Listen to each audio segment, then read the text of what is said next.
Bienvenidos otra vez, alumnos de Técnicas Psicométricas, Cátedra 2, Facultad de Psicología, Universidad de Buenos Aires.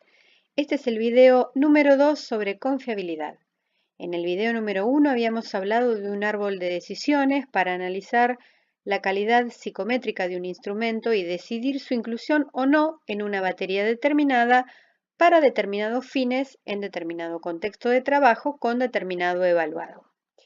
Habíamos hablado, en última instancia, del concepto de confiabilidad, pero para entender este concepto primero tenemos que hacer pie en un concepto previo, que es el concepto de error de medición. Vamos a hablar del error de medición y en base a su explicación vamos a comprender finalmente el concepto de confiabilidad. Centrémonos ahora en el error de medición.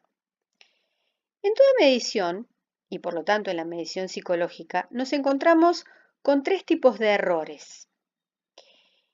Como verán, a la izquierda tenemos el error de medición y a la derecha tenemos otros dos tipos de errores distintos que, porque tienen un parecido y porque se diferencian del error de medición, están a la derecha y visualmente quisimos diferenciarlos para que ustedes también puedan diferenciarlos conceptualmente. Es decir, ¿qué tenemos?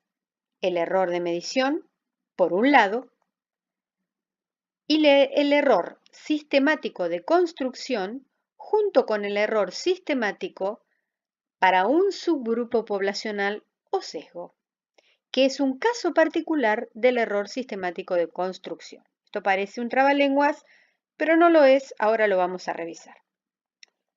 Empecemos por el error de medición, que es diferente de los otros dos. ¿Qué podemos decir del error de medición? El error de medición es azaroso, es decir, no se da siempre en el mismo sentido. A veces se da de modo de favorecer el rendimiento del sujeto en el test y otras veces lo perjudica. Hablamos del mismo sujeto y aún en diferentes sesiones o en la misma sesión, ese error hace que a veces mejore el rendimiento y a veces empeore el rendimiento gracias a su influencia. No lo tomemos como algo negativo, aunque se llame error, tendemos a asumirlo como algo negativo, pero no es negativo, es inherente a la medición, es ineludible. La medición no puede darse sin este error. Es la contracara de la confiabilidad. Piensen la confiabilidad y el error de medición como dos caras de una misma moneda. Eso lo vamos a retomar luego, pero para entender confiabilidad tenemos que entender error de medición. Todavía no estamos entendiendo mucho, pero sí podemos decir que el error de medición tiene tres fuentes, tres orígenes posibles. La primera es el examinado. El examinado puede estar más o menos cansado, más o menos interesado en la tarea de evaluación, haber establecido un rapport mejor o peor con el examinador, puede estar motivado, puede estar desmotivado, puede estar ansioso. Esto hace que su rendimiento varíe minuto a minuto y varíe entre una entrevista de aplicación o sesión de aplicación y la siguiente. Y por supuesto, entre examinados varía absolutamente porque estas situaciones son completamente distintas de examinado en examinado. Incluso hasta un estado febril puede inducir a que uno empeore su rendimiento o un muy buen rapport y mucho interés en la tarea pueden hacer que uno rinda por encima de lo que rendiría en otras condiciones. Es entonces que el examinado introduce su propio margen de error. La segunda fuente es el examinador. No es lo mismo un examinador que ya ha tomado este test cientos de veces en su vida que cuando uno lo toma por primera vez, ¿verdad? Ustedes mismos esto lo pueden ver cuando trabajan con un instrumento por primera vez. No es lo mismo un examinador contenedor que un examinador que trabaja de manera más distante, con mayor distancia afectiva. Uno no logra el mismo rapport como examinador con todos los examinados y uno como examinador también es siempre, primero que nada, una persona a la que también le pasan cosas y no está igual todos los días. Uno puede afectarse o verse afectado por estados gripales, por estados ansiosos, por crisis personales, puede estar al contrario, de un humor excelente porque le pasaron cosas buenas ese día y trabajar mejor, y así al infinito.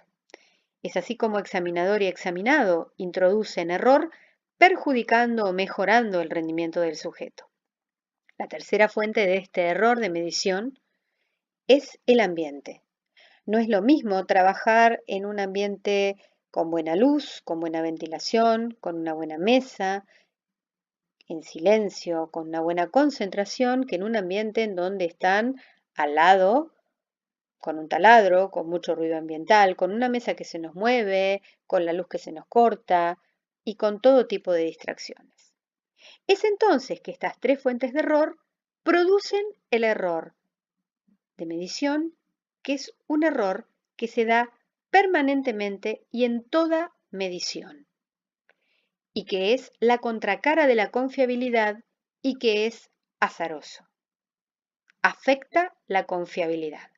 Cuanto mayor error de medición yo tengo, cuanta más varianza de error yo tengo porque varían los factores que introducimos los examinadores, los examinados y el ambiente, ese test va a tener menos confiabilidad. Cuanto menor sea este error, podemos tener más confianza en el resultado que ese test dé. Por el otro lado, tenemos los otros dos tipos de error. El primero, el error sistemático de construcción. Es un error muy fácil de detectar, afecta las respuestas, porque cuando, por ejemplo, uno pregunta mal en un test, el examinado responde cualquier cosa porque no entiende lo que le estamos preguntando. Por ejemplo, afirmación en un test de personalidad que el examinado debe responder por verdadero o falso. Soy una persona tranquila y colaboradora. El examinado instantáneamente se pregunta, yo puedo ser colaborador pero no tranquilo o viceversa. ¿Qué respondo si no soy las dos cosas, verdadero o falso? Pregunte mal, me contestan cualquier cosa. Ese es un error que se va a acumular, no va a ser azaroso y va a afectar la validez de los resultados. Porque si yo pregunto mal y me contestan cualquier cosa, no sé qué estoy midiendo. Dejo de estar segura de lo que estoy midiendo. Y su detección es muy simple, porque son los propios examinados los que comienzan a quejarse sobre estas cuestiones que les molestan en las respuestas. Su solución es muy simple. Rápidamente los evaluadores los detectamos por estas quejas de los examinados y en teoría las editoriales deberían mejorar y cambiar estos ítems, aunque esto no siempre sucede y ustedes imaginarán por qué tipo de intereses que por supuesto son económicos. Pero eso es otro tema que podemos charlar en otro momento. Vamos ahora a su primo hermano, el error sistemático de tipo sesgo, que no afecta a todos los sujetos. El error anterior afectaba a todos los sujetos. Imaginen el error anterior, el que veíamos recién, como un error parecido a una regla a la que le falta 1 milímetro. Cada vez que usemos la regla, vamos a estar midiendo 1 milímetro de menos, con todos los examinados. En el sesgo esto no es así. No se afecta a todos los examinados. Es sistemático, pero no para todos, sino para algunas personas. Afecta solamente a un subgrupo de población. Imaginen, por ejemplo, que yo tengo un test de memoria de palabras y la lista de palabras que les doy a los sujetos para recordar y repetir es predominantemente sobre actividades deportivas. ¿Quiénes van a tener mejor rendimiento? Aquellos examinados que estén muy familiarizados o tengan interés especial en el deporte. ¿Quiénes van a tener peor rendimiento? Aquellos que no. Por lo tanto, eso no significa que quien puntúe bajo va a tener necesariamente una mala memoria, sino que va a ser subevaluado, ¿sí?, por razones ajenas a la variable memoria en este caso, sino porque lo que ha influido en el resultado es su escasa familiaridad con los contenidos o los ítems del test. Se da siempre por razones ajenas a la variable evaluada y en general es porque los materiales del test o los ítems del test no son familiares para la persona que está siendo examinada. está culturalmente determinado. Y esto tiene que ver con el lenguaje que se utiliza. Y piensen ustedes no solamente en lenguajes verbales, sino también en lenguajes gráficos o icónicos. No todas las culturas utilizamos los mismos lenguajes verbales e icónicos. Y aquellos grupos o subgrupos culturales que no estén familiarizados con ciertos términos, por ejemplo, del lenguaje verbal o con ciertas imágenes del lenguaje gráfico que maneja ese test, van a ser evaluados como menos inteligentes, como con menor memoria o con mayor psicopatología, dependiendo de lo que el test evalúe, pero no porque sean menos inteligentes o estén más aquejados de psicopatología o más enfermos, sino porque les estamos dando materiales culturalmente no pertinentes.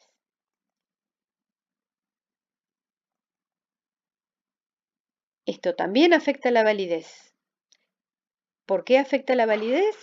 Porque al contestar la persona cualquier cosa, igual que en el error anterior, el error sistemático, porque no sabe bien de qué le estamos hablando cuando le damos algo que no es familiar para él, la pregunta de qué estamos midiendo no puede responderse. No tenemos la menor idea sobre qué estamos midiendo. Es así entonces que el error sistemático de construcción y el error sistemático para un subgrupo poblacional o sesgo que están a la derecha de la pantalla afectan la validez, afectan la pregunta de qué estamos midiendo. Si este error existe, no tenemos la menor idea de qué estamos midiendo. El error de medición, que está a la izquierda de la pantalla, afecta a la confiabilidad. Cuanto menor error de medición tenemos en una situación de evaluación, mayor confiabilidad puede tener el resultado, es decir, mayor confianza podemos tener en el resultado. Gracias por su atención. Pasamos al video número 3.